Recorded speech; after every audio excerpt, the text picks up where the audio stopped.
defensively, being there in person in the building. Alex, your takeaways from the defensive performance that you could really argue won you that football game on Saturday. Oh, for sure. And I think the biggest compliment I could pay to the defense right now is if they hadn't shown up in the fashion they had and Clayton White had not done the job that he has done so far, I think we're 1-4 without a doubt. Because I mean, they've scored a lot of points. They put the offense in positions to be successful. I mean, sure, like, did Troy gash us a little bit every once in a while on Saturday? They did.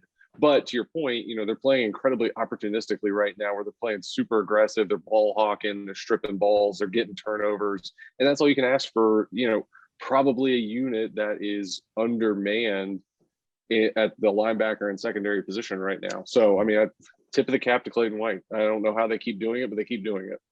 Yeah, and you say undermanned, and I've said that all season as well, and I want people to understand it's like we're not saying there aren't good players on that team, but like logistically, it just like it doesn't make a ton of sense, to be honest with you.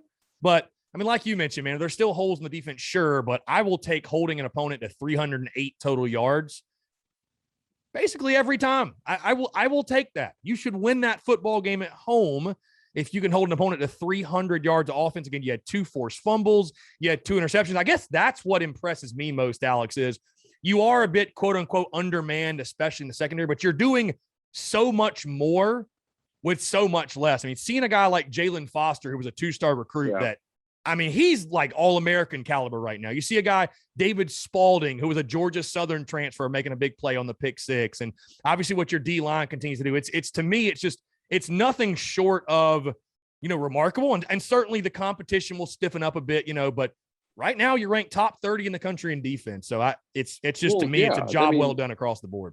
I mean, you wipe Georgia off of that equation, and they haven't given up more than what? 17 points? Touchdowns? Yeah. 2 touchdowns to anybody? Mm-hmm. That's huge. Yeah. I mean, granted, it's not the stiff, to your point, it's not the stiffest of competition, but given what we saw last couple of years, I mean, that's a gigantic step in the right direction. Yeah. And when I say, just to clarify, when I say undermanned, there's good players, to your point. There's just not 3 deep of good players on that defense. So, yeah, top to bottom, very similar to the rest of this football team.